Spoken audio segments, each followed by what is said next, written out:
World Financial Group offers entrepreneurs from all backgrounds the opportunity to start their own business on a level playing field.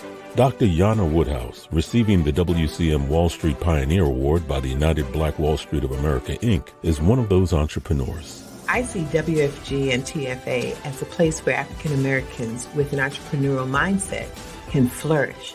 And the bonus, we help families and serve the communities across the country. To learn more about us, go to worldfinancialgroup.com.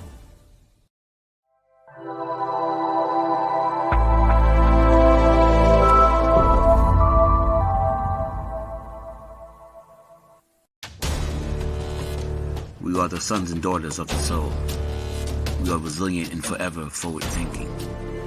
We ask for nothing else than the opportunity to live and to create the lives that we were meant to live. We want nothing but an equal chance at options and possibilities.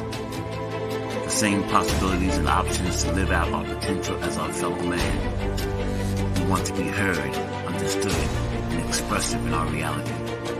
We are the future. We are the creative. We are here.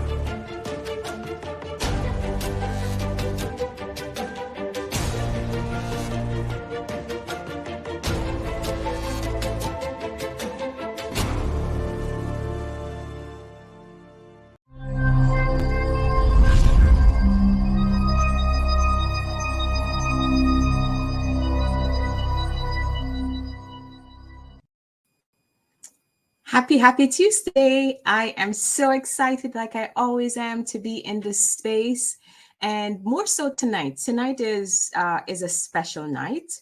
One, I guess, May is Mental Health Awareness Month, and it's so important for us to take care of our overall health, but also our emotional health and our mental health needs, correct? But tonight we are going to be I'm going to be talking to an important guest, right? And he is a phenomenal man. He loves money and he loves our credit, which is so important. But I think it goes beyond this, right? It goes beyond who he is and what he stands for. The Bold Show, like, we're always here to inspire, to impact, and motivate others to be the best version of themselves. And Mr. Glover, Mr. Tyrone Glover, he is a beacon. He's a beacon of excellence, and he's here to tell us why. But I'm not going to talk so much only about what he does. I want to also get into who he is as an individual and what makes him such an immaculate human being, right? And again, I want to acknowledge folks who are struggling, feeling sad, feeling alone, dealing with those emotions. Reach out for help. It really is okay. So without further ado, I want to introduce the CEO of Leverage Credit Recovery. He's a consumer advocate, a mentor, influencer. He's a teacher. He's a Black man. Without further ado, I'm going to welcome Mr. Tyrone Glover. It is such an honor to have you here tonight. I don't even know how to even begin to thank you for that intro. Thank you so much. Oh my goodness. I'm cloud 500. Thank you. That was beautiful. Oh my goodness. All week, this is what I'm going to be raving about. Raving. As you should. Thank you. Thank you. Thank you for that intro. You are most welcome, and it's well deserved, right? And as a man of color, it is equally an honor to have you here to talk about such an important topic. We already struggle with so much as Black and brown individuals, right? We know there's the systemic barriers. There's so much that prevents us from being financially responsible, right? And for you, a man of color, you have such a passion about what it is that you do. So why don't you tell the viewers who you are? I know I gave all of the roles, right? Why don't you tell us who you are? Well, thank you again, Marie, for having me on your show. I'm so blessed to be part of Soul City and this family that we're creating of professionals, unique, skilled, talented, wonderful Black individuals who are, have chosen to do what we do. And it's great to be in your midst. It's great to be in Soul City's midst. My name is Tyrone Glover, and I am your dressed down CEO. I'm not putting on another suit, another bow tie, another tie. I'm not doing that to convey a message that I'm already versed and skilled in, which is the credit lane. And I tell everybody, that's my lane. I don't want to be an insurance broker. I don't want to sell any of the other financial services. I want to help individuals right where it's going to have the most impact. When you're building anything, you have to have a stable foundation. And that stable foundation is going to come through how you manage your credit. So I chose to take this lane, and with Matt's and Soul City's now complement to my business, it's only helping me get that message out there to the public. So it's always a plus to be on other shows that would allow for me to showcase not just that talent, but also that understanding. I am a skilled 30-year corporate America executive who has worked for 19 different companies. And I have to thank all of those companies that have given me the opportunity to, starting with the military and working my way all the way through till I finished off my career with corporate America prior to getting into the academia field, Universal Studios. So it's been a love kind of hate relationship with corporate America, but I'm very, very grateful to the opportunities that they have extended to me. And now it's about passing that knowledge on to the youth and also equally to the adults who want it. Again, they have to want it more than we, the presenters or the information givers.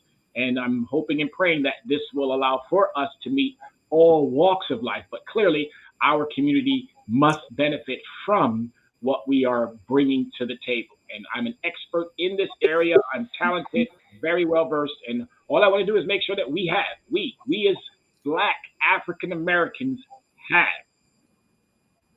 Love it, love it, love it. But I have tuned into some of your shows, and you have a signature style about you, your hat.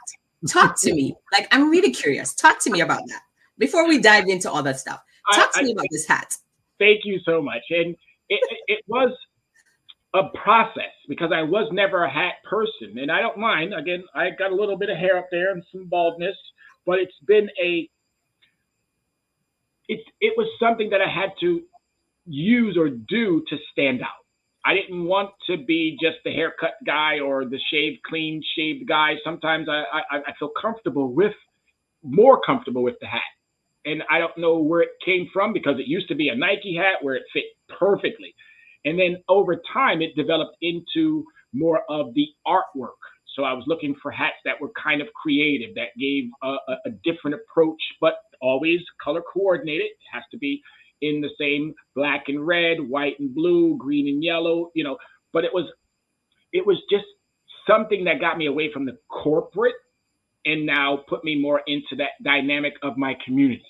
We see more individuals, African Americans, who relate more to those who are dressed apart, who look the part, who look just like them. Because I learned as a corporate American executive, I can still convey stuff, but it wasn't resonating to those who I needed to resonate to. And it was primarily the schools that got me to change into more of the hat-wearing individual. When I went into school for the very first time, some kids looked at me like, "Oh, we're about to eat you alive." I couldn't believe, because it was the corporate suit, it was the bow, it was the tie, dressed to the nines, smelling real good like we do.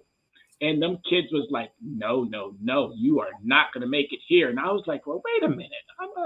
I'm a soldier. I've been around a couple of blocks, but it took us about a week. I had to dress down. I had to really learn what was going to help me help them. So it was music that helped.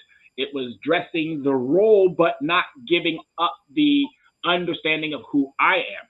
I'm your teacher. I'm your mentor. I'm going to command respect and not demand respect. So it was a true understanding from students that helped me create the personality that you see today, but it wasn't losing any of that talent, that excellence that we as Black people already possess.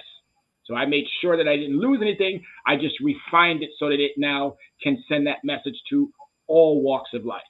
So that came through that. I love it. And it is so important because as a social worker, just sitting here listening to you, that is what you basically did, was connecting and engaging. Because our kids, our youths, and we'll dive into that shortly, our youths want to know that whomever they are communicating with can relate to them and really understand what it is they're going through so they could grow together. So thank you so much for that adjustment. But I want you to talk to me. Why are you so passionate about credit, finances, accounting? Talk to me about that. I grew up poor. I grew up as a foster child, and it was knowing at an early age that you were a financial resource for somebody that didn't sit well for me. And I went into foster care real early. And I know my biological mother. I have a great relationship and a love for her. I know my biological father, God rest his soul. I know all my biological siblings, but we just didn't have that, obviously, that connection that allowed for us to all stay together. I was lucky enough to graduate high school. Didn't know how I graduated high school because in foster care, sometimes you don't get that desired care, that love that's supposed to come. And I'm not faulting them. It was different time frames, different circumstances. But I was always somebody who watched and paid attention. Always had that eye. And I never knew it up until this time frame why I was so observant, why I needed to pay attention, because God gives us all that gift. He gives us all that understanding. We just don't know it yet. So it took a pandemic. It took the military. It took marrying into a very wealthy family after I left the military and moved over to Germany.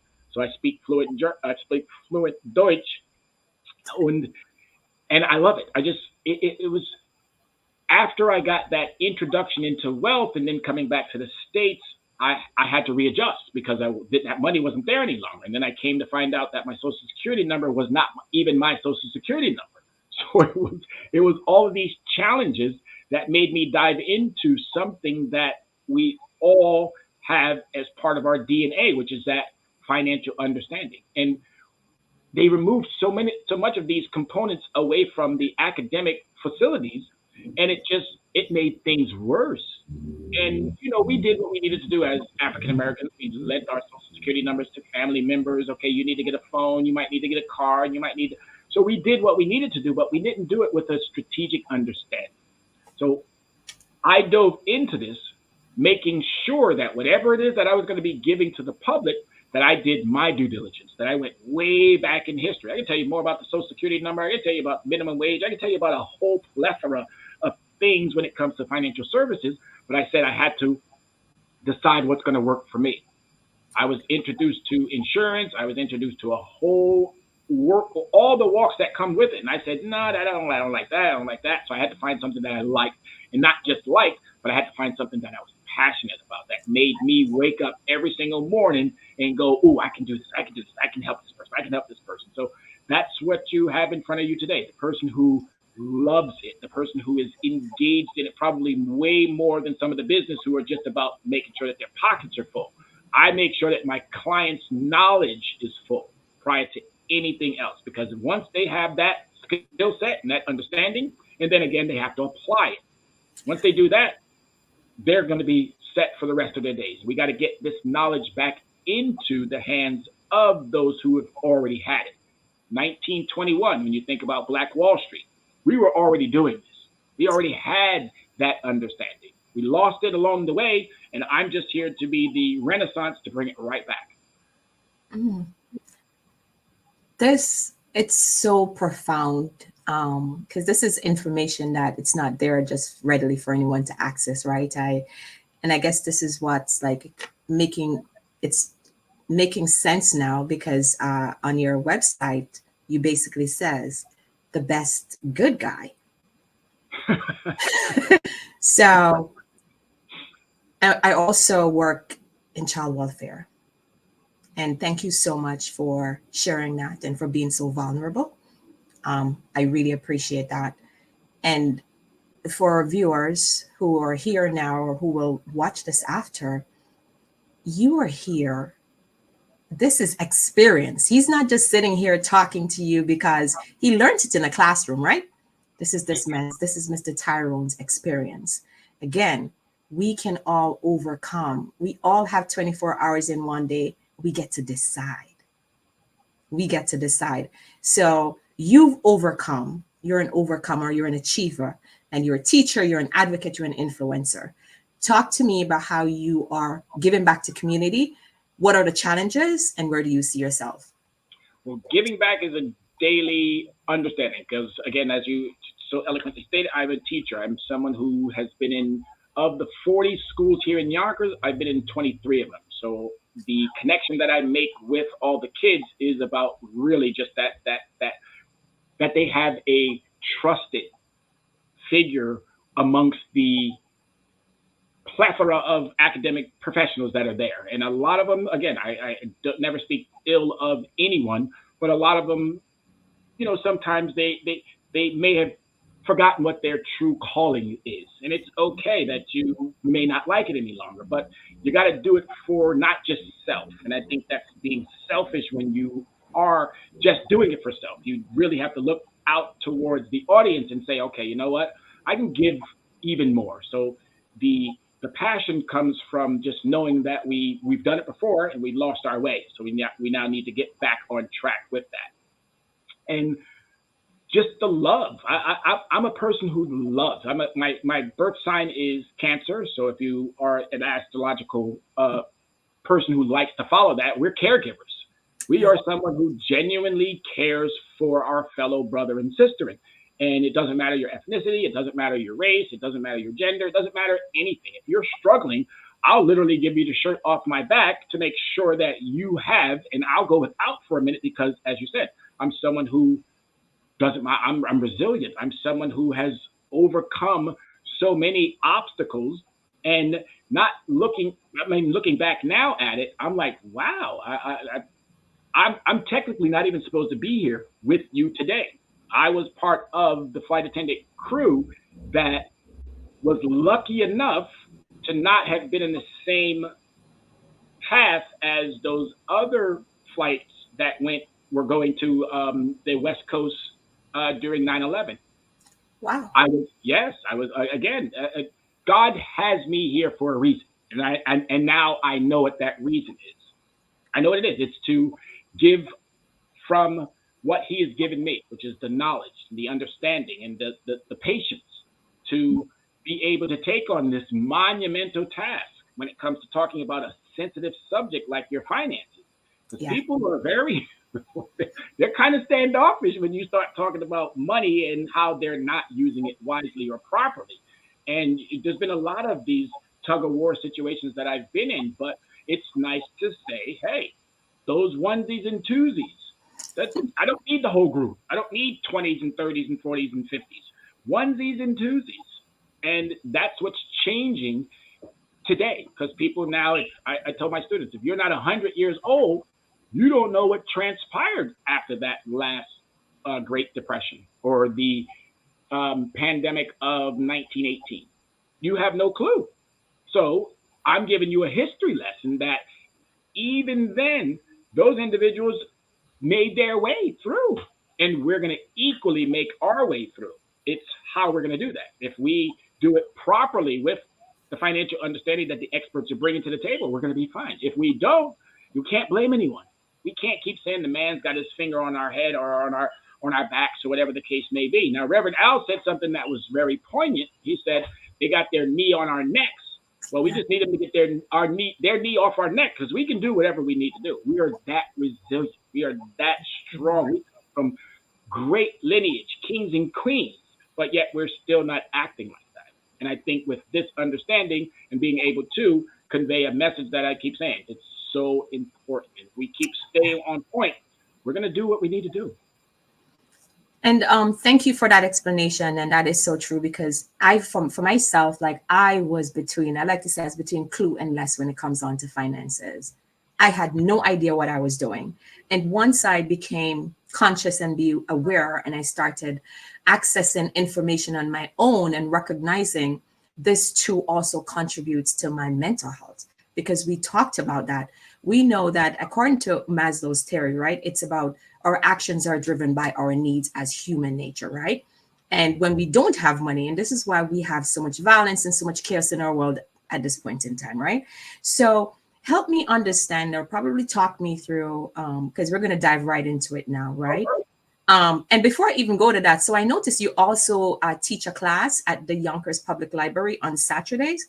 Do you want to talk to us about that? And we could segue into this whole financial responsibility. Thank you. Yes, I do teach a workshop at the Yonkers Public Library, 12 noon. And again, another great compliment to not just myself, but also Yonkers Public Library, when you know that you have individuals that see a need for a community and they say, hey, come on in, share that knowledge, share that understanding. It's talk finance with an expert.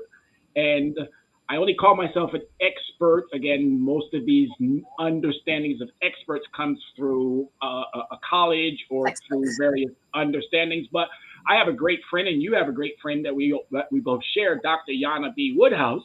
Yes. So when somebody of that caliber calls you their expert, then I'm going to run with that. So I definitely took that as a huge thank you very much for Dr. Yana B. But that show is about, again, giving information, free information, because the library provides all of the bulletins and all of the websites, anything that I need to post or put out there, they provide all that for free. So why not be someone who can equally give of their time to the public library to assist, again, communities in need. We're streaming it out on YouTube. We're streaming it out on the Facebook channel that is also available for us.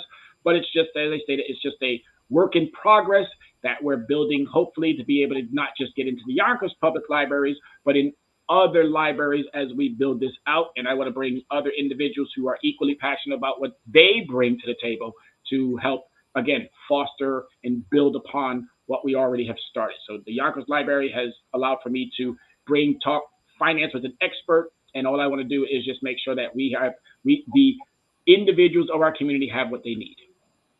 Awesome. I love it. I love it. So folks, if you're listening, if you have your teenagers, make your way up to Yonkers Public Library. It's at 1 Larkin. Is it Plaza or Street? Plaza, yeah, in Yonkers, New York, and it's under the riverfront. So you have a scenic view, so you can't beat on that, and you're learning about money management, which is so important. And so, that is right in front of the train station. So it's literally, I mean, they made sure that we had everything that we need: buses, trains, planes, everything conveniently located, right? Exactly. So I know and I'm going to stick to us Black and brown folks, right? We are struggling so much and we don't even realize it, right? When we even think about it, like we're pretty much in an economic uncertainty right now, right? And managing our financial health is so important. How do you, especially when you're talking, because you're dealing with the youths, right? And I love what you said about being your authentic self and showing up as who you are. We often know we spend more than we can even afford. Absolutely. And you do credit counseling, right? How would you start that conversation? Especially because it comes with embarrassment as well. So how do you break that ice when you're meeting with your client for the first time? What does that look like?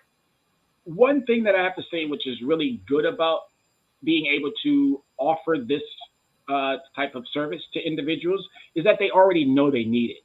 And that's the beauty of it. So it's a real simple, just how are you doing today? How's your credit score? Or something as simple as say when you got to think about it real quick, sometimes it doesn't come to you. Another good one, again, how's your credit score? If you're at a 600, how does 700 look to you? Okay, and I know it seems kind of weird that someone would say, how does a 700 look to you? Most consumers would probably, I would love to have a 700. But the largest piece or the most challenging piece is getting individuals to stay committed.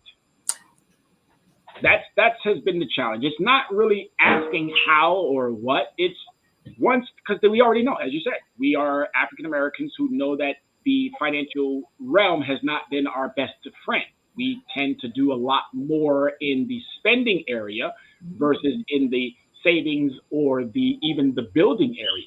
We don't have enough assets or understanding. And since they've removed a lot of that from the academics community, it's really an eye opener for a lot of us who already, like I said, who already know. We already know that we could use a lot more in that space. So for me, it's been a lot easier to talk to individuals of color. It's been challenging to get them to stay committed to a process because it's all a process. When you invest in something, so if you were to say, okay, I want to take $100 and I want to invest in JP Morgan Chase, or I want to invest in Coca-Cola or whatever, those returns don't happen overnight. Yes. It takes time for that to get into the full swing of things. And same thing with building or reestablishing a positive credit understanding. It takes time. But if you put in that work, oh my goodness, that work will always pay off. And so and I hope I answered the question. For me, it was not about what type of a question I posed to someone, because as I said, they already know. If they've looked at their credit or they went and attempted to try to get something from the biggest time of the year is during the holidays, Christmas, where they're offering, 10% off here, 10% off there. It's really about just getting a person to stop for a second and just think. Is spending more than building? Is spending better than building? And once we start understanding, wow, I should be really putting this to the side, building for that rainy days. And we know as African Americans, it's been nothing but raining when it comes to finance. So it's just establishing, delivering a different approach to, and on my business cards, it says just teaching a business mindset. I'm a corporate American executive. So for me, it's always about, is your business growing? In that business of your household, is it growing? Because if it's not growing, then you're giving all of your resources to real businesses. Not saying that your household is not a business, but we have to start thinking a bit more strategically. You're dealing with businesses, so how come we're not thinking that our household should operate equally as a business? So I use a variety of different approaches with consumers. I hope I answered your question. Yes, you certainly did. Thank you so much for that. I truly appreciate it. Just sitting here thinking and just like actually listening to you, it's human nature, this instant gratification. Oh my God. I wish I could just whisk it away. And that commitment that you talked about. So I also noticed that you have like real positive reviews on your website, which is amazing. So I want to push a little bit and ask about a challenging review that you may have received, because, you know, as individuals, we're always looking to grow ourselves as well as our business. So have you ever had a negative review that was ever given to you, and how did you handle that? And this is the beauty of this area of finance. It's okay to get someone who says, this is not working for me, because it lets me go back and reevaluate what didn't work. What was it that maybe I may have delivered something that was to a consumer that probably wasn't the ideal fit. I'm kind of like, I look at things like an actor. You're not going to always get the starring role. So it's okay to be, you know, someone who sits on the side or someone who's the supporting cast. So I never take anything personal. If someone says, hey, I want a refund or whatever the case may be, here you go. We're not able to help every single person. So a negative comment doesn't, for me at least, I don't hold on to it. I grow from it. So when a consumer tells me that, hey, this is, your recommendation wasn't sufficient, great. Please elaborate what was it that wasn't sufficient. And then if you want whatever, again, you don't have to go into great detail. I just want my refund. Nope, here you are. If you ever need us back again, and here's the beauty of that, they always come back. They always, every person who may have said something in the past about, oh, you know what, this is not working. I even have some Republican friends, and I'm an independent, and my Republican friends who we don't talk about politics, we just talk about finance. Because if we talked about politics, we probably wouldn't be dealing with the finance, because that's how much of a important understanding that this is, that we leave the politics completely out and we focus strictly on the business. But negative comments for me are builders. Everything in this realm is about building. It's not about, oh my God, I internalize it and now I'm going to wait 3 and 4 months before I get back out there again. Nope. I take that negative. I look at what I could have done better for that client and I build upon that. And I thank that client for the positive or negative review. It doesn't matter to me. Not every person is going to be an ideal fit for every business. You heard that from the expert. You all heard it from him. Negativity is an opportunity for growth. So, typically, how long does it take for, well, I know every circumstance is different, but typically, how long does it take for you to repair an individual's or to help that individual to repair their credit? Say someone comes to you with a negative credit score of probably like 400, right? Typically, how long would that take and what's the cost?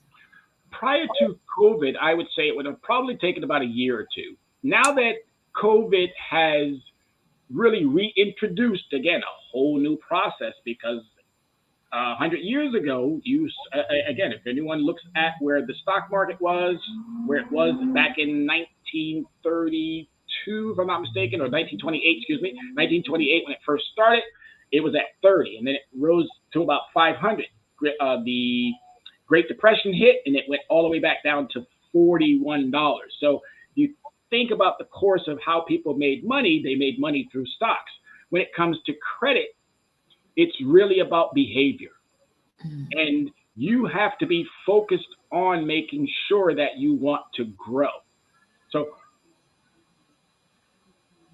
the time frame has changed because COVID now has reset an understanding. The government has said, well, first we were only giving you your credit report once a year.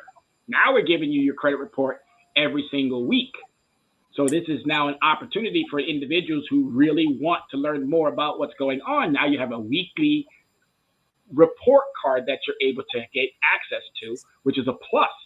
So now it's easier for those of us who are in that space to really help consumers, because now they can get that report card every week. So they can see every single week what they're doing and how they're improving. And for me, that is it's only helped grow the business. So I'm hoping that individuals now look at annual credit report, start getting that credit report, because it's about the data. The score can say one thing, but if the data is incorrect, guess what? Your score is incorrect. And there's a lot of malfeasance going on with the three credit reporting agencies, Equifax, TransUnion, and Experian. I want to clarify something too. They're not bureaus. And that was a trick by the industry to call them bureaus to make people think that they were attached to the government. No, they're not. They're private entities that make billions of dollars. And their business is good because they know that we're not informed about the accuracies of what has to take place when it comes to that credit reporting. It's all about accuracy. And if we don't know the accuracy about the data, then we're believing a score that is filled with a bunch of hyperbole and is not correct. The cost, I tell people, if you're at 18 or 20%, don't think about the cost. Think about that within a 6-month or now within a 9-month time frame, you could be from that 18, 20% down to 1 or 2. And that's where it really starts to hone in on individuals who have a business, not a business, but who are a bit wise to interest. Yes, if I'm paying 18 and I can bring it down to a 1 or 2, look how much of that gap I'm able to free up. So for us, it's never about the cost. It's always about making sure that we have a client or a consumer that understands the longevity of, if they start and then have a plan, as Yana says all the time, if you don't have a plan to succeed, you have a plan to fail. So we don't really focus on cost. We look at the overall understanding of the consumer's credit profile. We say we have a $50 intro to give you a 30 minutes free consultation. Then we can take you into whatever time frame. After an hour, we put you on the clock. So it's going to be $50 an hour, but we get consumers pretty much done within that first 30 minutes. We have them already on an understanding. You can either do it for yourself, meaning we'll coach you. That's what the Saturday sessions are for, to walk you through. If you want to be that type of a consumer who, hey, you know what, I don't have the time. or excuse me, I have the time and I'll make the time to come to your workshops, or I'm a type of consumer that doesn't. I'll evaluate. It's a free credit analysis, which we give you a state of your credit, and then we give you a roadmap to financial success. That, again, if you want to do it on your own, here you go. And if you want us to be the leader in making sure that everything is being done properly, then yes, we'll set up a cost analysis that will work to your budget, not to our bottom line, but to your budget. Because if we can keep you on point, the cost is going to pay off much, much later down the road. Because think of it like this. If you didn't have us and you went out and bought a car, and that car you got hit with a 22% interest, that 22% interest, I like to call that default, because it's only just a matter of time before you default. You're talking about $800, $900, maybe $1,000 car payment. That's without insurance. So Wow. that insurance now is going to add another 200, 300, 400.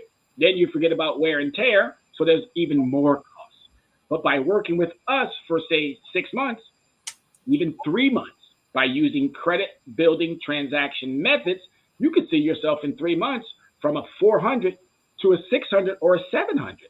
Now you go looking for a car 3 months later, instead of getting hit with a 24% interest, you probably get that car at a 3 or a 4.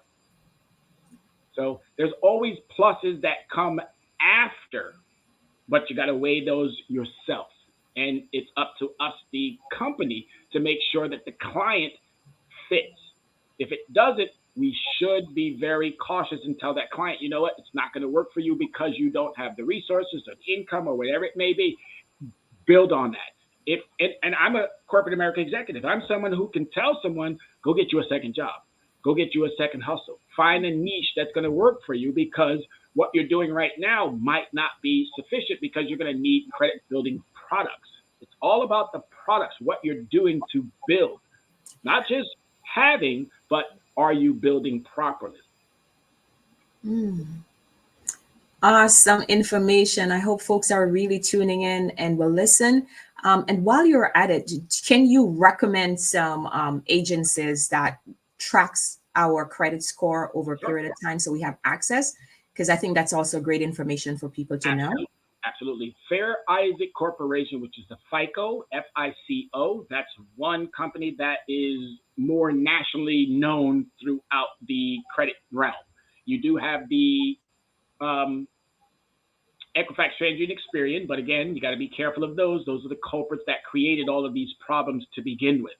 You do have the CFPB, which is the Consumer Financial Protections Bureau. If you run into any issues with not getting your reports or things of that nature, there's a lot of companies out there, but I always tell individuals, do your homework first.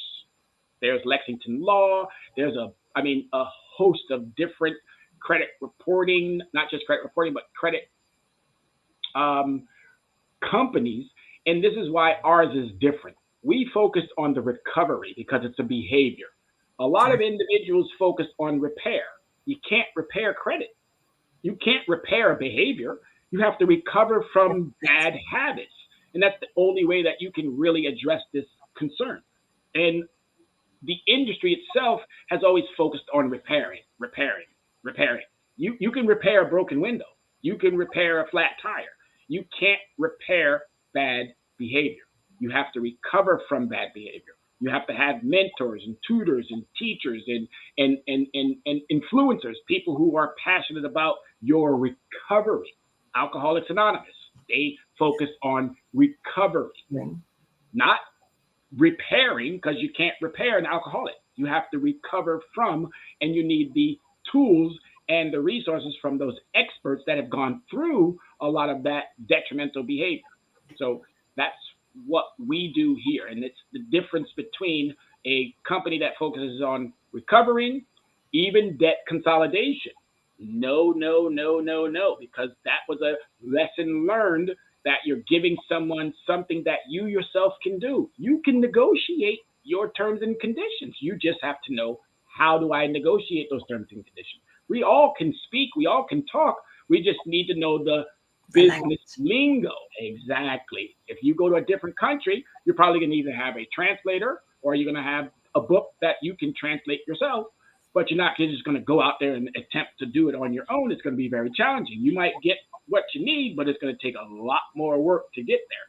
But with us, it's all about making sure that you have all the tools prior to. I tell everybody, don't think that in a week or two you can go buy that car. It's not going to happen that fast.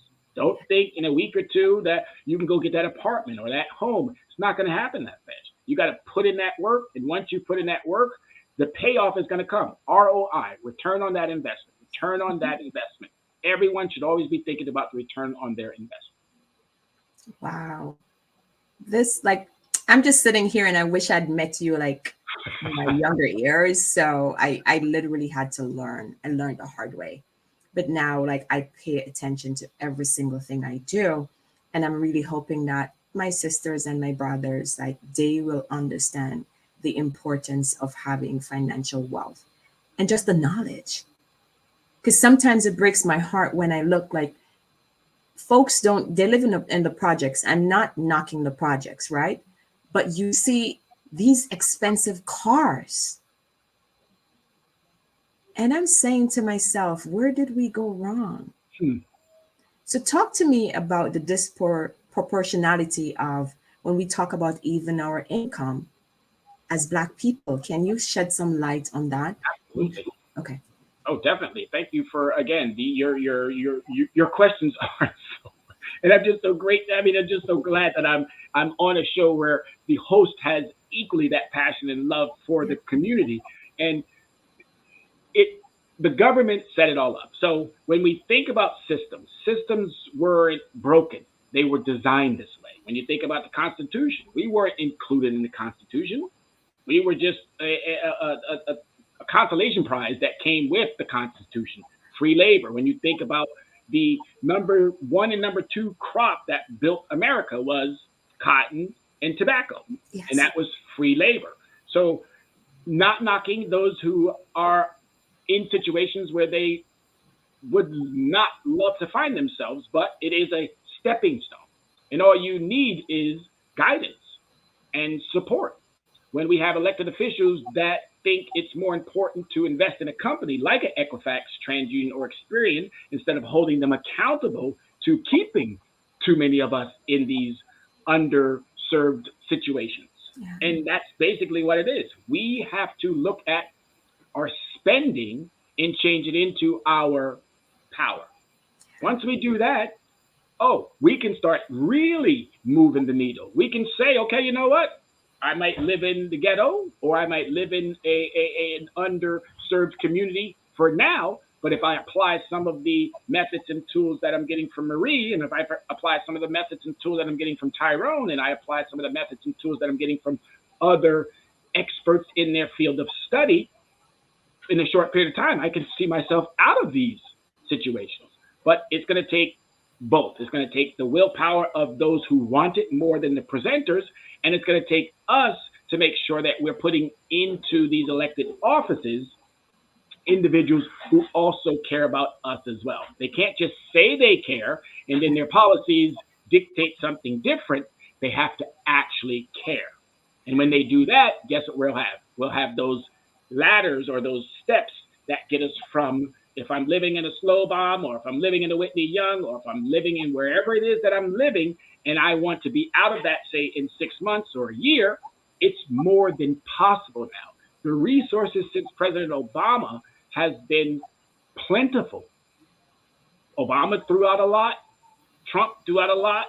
Biden threw out a lot. So it's all out there. It's all out there. We just now need to find those willing partners. And that's the big key.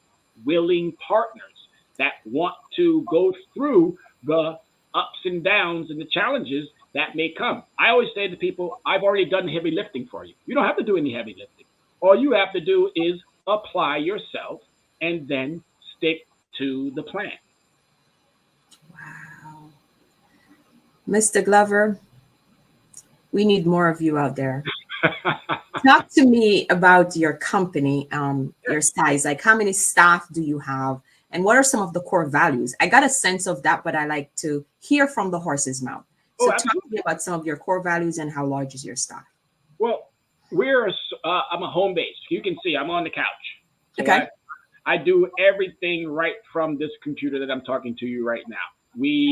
Prior to COVID, we gave all of our clients, we had about 300 clients, we gave them all the time off to reevaluate their circumstance. They're slowly coming back now, so we're grateful for the ones who have realized, hey, you know what? COVID did prove that I still need financial literacy. And we're just now opening the door again to nonprofit organizations, churches, any groups that really see that you're already giving the community something. You just need to find that synergy, that next new energy that's going to be able to grow that even more. We're looking to create a nonprofit alongside with our for-profit. Again, I believe it's so important to give things away for free. Super Yes. important, but that will only satisfy a particular realm or a particular size of the community. So we want to have both dynamics. And our stock is, again, as I said, it's just me and three other people. My good friend Susan Itu.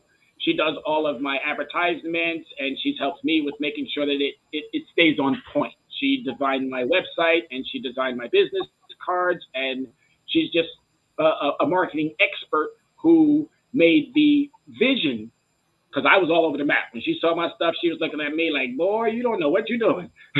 I was like, you're She, absolutely right. So she helped you with your digital footprints, right? she helped me clean it up. Okay, got it. Got That it. was a big plus. And then my other good friend is Danica Roselle. She's in California, and I met her when I just before I moved out back to Yonkers, New York. And again, women. I have to say this really quick. Uh, it's the decade of the woman, and we as men who do not mind taking a back seat to all of these brilliant, wonderful, amazing women out there, especially our black women as well, we haven't supported you enough. So I'm here to tell you that I don't mind taking the back seat to a beautiful, wonderful, amazing sister who knows what they're doing, who knows how to bring it to the forefront, and I don't mind giving you that praise and that love and that understanding that you're rightfully deserving of. So my female friends who have helped me along this journey, they deserve way more praise than I'm giving them right now, because without them, I would not be where I am today. My mother, my sisters, my nephews, my nieces, the family unit helped me get to where I am today, and I'm just so grateful for that. And this is just the beginning. It's just the beginning. The beginning of the year had me reevaluate: was I operating a business or was I operating a hobby? I found out that I was operating a hobby, so I needed to rethink the structure of how I wanted to make this and formulate this into that business that will now be able to invest more and seek out now opportunities that comes to all business with raising capital and really just now taking it to that next level. Because as I stated, perfect timing. Perfect timing. We're 2 years after COVID. We're seeing more individuals now realize that their financial situations are not as ideal as they thought they were. And with not having that financial literacy knowledge is huge. I never knew that we had to be financially intelligent until someone asked me, are you financially intelligent? I had to think back for a minute and go, well, what is financial intelligence? Financial intelligence is applying the financial literacy That you learn. So it's a labor of love that I'm so pleased and blessed with, and I'm just grateful that I have the vernacular and the patience and the talent and the skill to be able to convey something to all walks of life. Primarily, as I stated, individuals who look like you and I, and the response is phenomenal. I am so grateful to Yonkers Public Schools. I'm so grateful to the Yonkers Public Library. I'm now the economics chair, the economic development chair committee chair of the Yonkers NAACP. So I've been blessed with another opportunity to really, again, Yonkers is a small 210,000 individuals, and I'm just looking forward to being able to take the 13 to 18% of African Americans and put us back on the map. If we have to start somewhere, you start at home first. So thank you for saying that. What is your concrete goal for 2023 in terms of what's your goal? Well, one, to definitely the couch, I love it, but to be off the couch. to be off the couch. But when inflation goes from 1.32, which was 2 years ago, all the way up to 9, and now it's slowly making itself back down to 6, you got to be strategic about, diving into that pool of assets. So I don't mind. As long as I have a loving, supporting family that's okay with the fact that, hey, you know what? We're going to help each other out, because ultimately, as I stated, it's about that ownership. So I'm hoping that with God's grace and the love of my community and everybody else who support me, that by the end of this year, or even prior to the end of this year, I'm hoping that by the end of the school year, own resident, back to being a homeowner again, and just keeping my focus, and 300, getting back to those 300 consumers that we had previously prior to COVID, seeing them all back again, and then making sure that we're delivering upon their expectations. We're going to meet our goal. My job is to make sure that we meet the consumer's expectation of where they want to be. Now, I said, or you asked earlier, what's the time frame? It's all about cycles now. Everything is being generated by an algorithm, or it's being generated by some form of AI. So you have to stay on point. You have to check and make sure that everything is being done accordingly. And if you're not doing that part, it's going to make it harder for them to reach their goal. We're doing what we need to do for us and for the consumer. We just have to make sure that that consumer understands the mindset. You're a business. You are a business. And if you're not operating like a business, then you're going to set yourself up for failure. And I like to say these 3 things. You are the CEO of the household. Your children are your investments, and your friends and colleagues, they're either your assets or they're your liabilities. Say that again. You are the CEO of that household. Your kids are your investments, so there got to be a return on that investment. And your friends or your colleagues, they're either your assets or they're your liabilities. And you have to choose wisely. I love it. What's your greatest achievement? Or achievements? Greatest achievement is having a spiritual connection with the Almighty. I think for me, not having that for a long period of time, trying to find that synergy that He has put in me to really realize, again, you don't necessarily have to go to someone's worship church or house of worship. You can worship with Him alone. But having that connection is what I lost. And it's nice to be able to have it back, because everything that I do is done because of Him. I don't do anything without knowing that God is leading. Even this conversation that we're having right now, He's leading that conversation. None of this is done through me alone. So I'm not a person who forgets where He's come from. If it were not for Him, when I sat down in California and the things weren't going accordingly, and He said, boy, I told you I'm going to make you spend all of that I gave you. I need you somewhere else. And even when I got back here, He said, okay, I got you on course, but you deviated. I had to humble you. And He brought me right back to where He said, now that you've been humbled, I'm giving you even more resources and more opportunities. Go out and do it in the manner in which I've put forth for you. So that's my biggest accomplishment right there. Just being able to realize that the Creator is in control, not me. I love it. I love it. Humility. It's a good virtue for us to have. Absolutely. And without that, you just set yourself up for greater disappointment. And as a foster child, I've watched disappointment. As a military veteran, I've watched disappointment. As career jumper from this one to that one to this one to that one. And again, nothing through any malfeasance or any ill behavior. I'm just someone who doesn't like conflict. That's your business. I'm not going to go back and forth with you over policy when I'm bringing you 18 and 19 and 20%. I'm not doing that. You need to go talk to those individuals who on your other stores are only bringing you 1 and 2.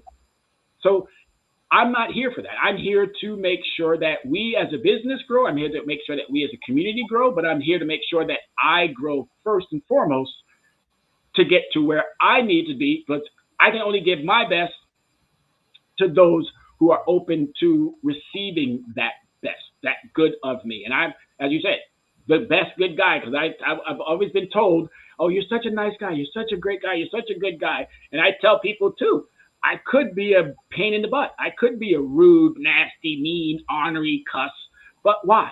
There's already millions of those out there. Let's have 2 or 3 that are all about the good, all about the positive, what we bring to the community, and so that people can. And my students, I'm telling you, one of the most beloved teachers is right here in front of you right now. And it's not, as I stated, I don't demand anything from anyone. It's about a commanding understanding that people already see. There's a regalness that they love and they appreciate. And that's why I get what I get, which is nothing but a positive response, no matter where I am, no matter who I meet, whether it be a child or whether it be someone who's already in that 90s, 100 range. I can get along with any and everyone. Love it, love it, love it. As a Black man, and you have been vulnerable and you've shared your challenges and how you've been resilient. How do you heal and how do you continue to take care of yourself? Wow, that's another. Again, I have to put it all into the man's hands. I mean, without it, and I think we have to get closer in these times of trials and tribulations and the amounts of deaths that are going on and all of the political situations. It's because of him. And my trials and tribulations are nothing compared to what he went through, and nothing compared to those who are still going through what they're going through. So I just look to him for everything, and I just make sure that I'm walking in that same understanding. You'll never see me doing something different than what you see today. You won't. You won't see me speaking out of one end and then talking in another manner. This is me, and I think people want authenticity, I think I said that properly. Authenticity. Yes, they want that. They want someone who's real, someone who doesn't mind telling them, this is not how we act. My nephews and nieces will tell you all the time, you can't hang out with Uncle Tyrone if you're not proper, if you're not, again, doing the things that we know we're supposed to. If you out there acting the fool, acting crazy, or doing, that doesn't work, because that's not who we are. It's not who we are. We come from royalty, so we need to get back to understanding that's how we must display ourselves. It's not a front. Oh, you talk like the white folks. Well, how do white folks talk? Because I never really understood that. Or one of my nieces said when I was younger, oh, you don't talk like us.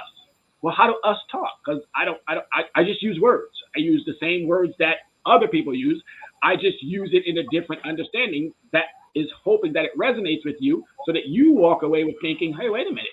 Maybe I don't have to keep using the 7 words that we use on a regular basis, knowing that we have 180,000 words in a dictionary, but we use only a select few to convey our messaging. No, we have to do better. So I hope that, again, answered that question. It absolutely did. If your best friend was here and I asked him what he liked least about you, what would he say? I talk too much.